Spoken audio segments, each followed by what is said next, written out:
Stocks up quite a bit, as a matter of fact. There you can see over 200 points on hopes Washington will finally step it up and cut a debt ceiling deal. The Dow soaring today. And actually, you know what? It was right when the president was speaking. It actually took that next jump up higher about mid-afternoon. Now, Moody's is warning the ratings agency, saying even if the McConnell plan goes through, it might still cut the U.S. credit rating. The president today saying that the plan is still on the table and we must raise that debt ceiling. So better no deal than a deal that would still rob us of our AAA rating. Let's ask the Fox Business All-Stars, Jonathan Honig, Jonas Max Ferris, and Lenore Hawkins. Jonas, let me ask you this first off. I mean, are we really in jeopardy? Yeah, the rating getting cut.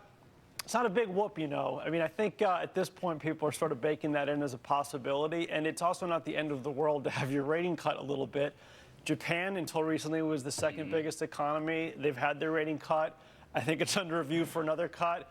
Their debt, incidentally, is like twice of the level of GDP. It's like twice of ours related to GDP. So you can have monstrous debts and still make your debt payments, and the world can go on. The only thing you can't do is not make the debt payments. That's the only absolutely stupid part that no one's expecting and would roll the markets. Great, Jonas. So cheer up, America, because we're the next Japan. I mean, is that your point, Jonas, that we have an economic future? Can go that direction without the world ending and having a massive collapse and a Lehman-esque financial bailout, which Lenore, let me is ask, what happens if you miss your payments. Lenore, go ahead. You can't compare Japan to the U.S. when Japan has a majority of their debt being funded internally. We're going hat in hand out to the rest of the world and saying, please, will you lend us more money? And then you add to that we have the president and the Treasury Secretary going out to the rest of the world and telling them that if we're not allowed to raise our debt, if we're not allowed to borrow more, we won't be able to pay on what we already have. I'm pretty sure that's called a Ponzi scheme. Lenore, the Fed has been working hand over fist to try and keep our rates artificially lower. And if we have a situation like this, even if it's, if we're still investment grade, but we get a little bit of a knock, how big of an impact would that have on our interest rates and our fragile recovery if we've been just trying to get them, inch them lower and lower every single month, every single quarter? Well, I think it's incredible hubris, which would be kind of par for the course for us to believe that we continually can dictate our own interest rates. When we go and borrow from outside sources, they get a pick. They're going to have an impact on it. Now, of course, we can continue to keep doing the QEs indefinitely, and that can have some impact, but that is a default of another nature.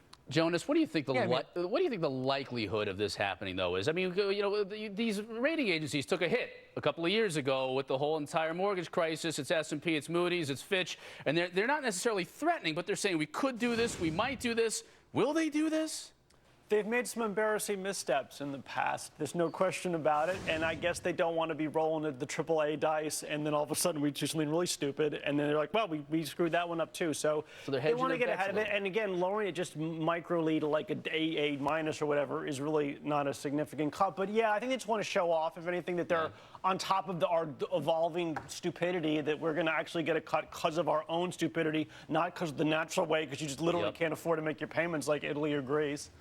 Jonathan. And Jonathan, go ahead, Jonathan. I was going to say they actually might be a little bit late to the party. I mean, in my mind, Chris, the problem isn't even the debt ceiling or the rating. Yeah. It is the debt itself. That exists regardless of what Moody's or S&P thinks. And, you mentioned Greece. I mean, Greece is not in default yet their bonds are yielding 39% as people are literally tossing out anything that has the Greek sovereign's name on it. So we could be in serious trouble even if our rating isn't cut by Moody's or S&P. Lenore, I heard an S&P rep on with Liz Clayman yesterday say, look, we're looking for $4 trillion in cuts over this 10 years. Anything less than that, and certainly a ratings cut would be possible.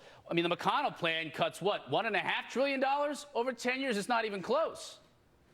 And its cuts are more of the same. I've only seen the summary of it so far, but its cuts are more of the same Washington accounting tricks, by where a reduction in the rate of increase is considered a cut.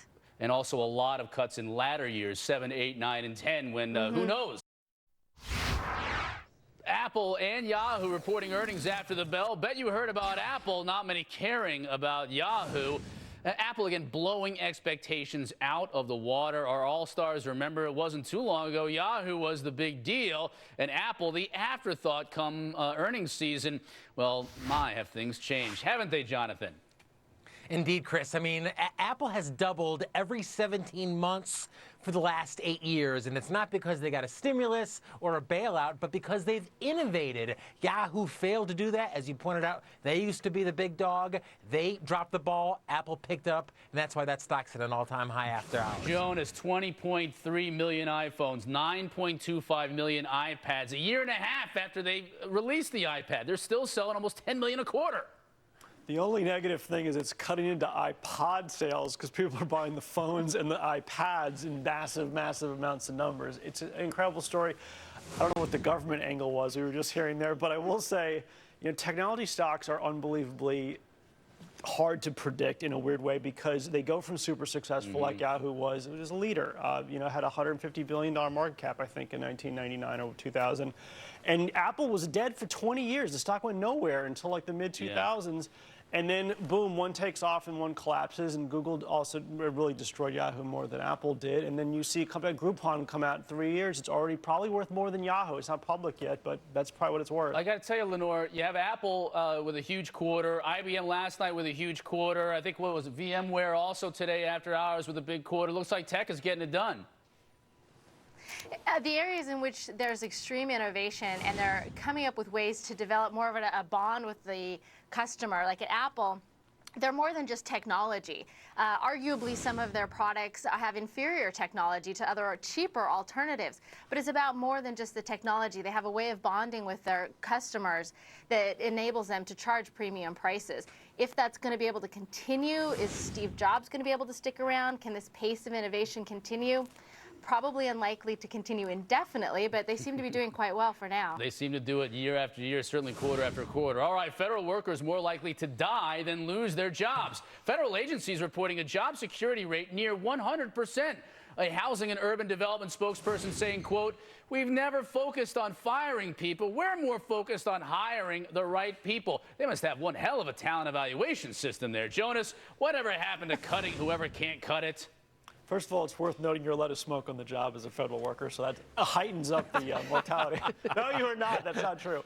Look, I know this does highlight actually what's wrong with government work. It's not a dynamic workforce. It is very secure. There's not a lot of upside or downside. If you don't want to get fired, it's that kind of a job, so it's very secure. I will say it will never be as efficient as the private sector, not just because it's the government, but because those aren't companies in government that need to do layoffs. You never hear about, like, oh, the TSA is going to have to cut 20% of staff because they're in a recession or whatever. It doesn't work that way. So they don't need to lay off. Go ahead. Go ahead, Jonathan. Well, they don't cut anyone. I mean, Jonas, the FCC, the FTC, the SBA, at a time when every business is tightening their belts, laying people off, not one layoff on all these federal bureaucracies. Chris, they all should be cut. They have no place in a moral government that protects individual rights. Get rid of them and save the taxpayer a lot of dough. Well, I'll tell you what, Lenore, when you look at and the why last... would anybody... I was going to say, when you look at the last few months, you look at the last few months of these job reports that we're getting, most of it, granted, is at state and local level jobs, but some of these,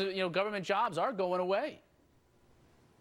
Well, why would anybody ever want to leave a government job, given that the Cato Institute came out with a report last year showing that government total compensation is about twice what the private industry is?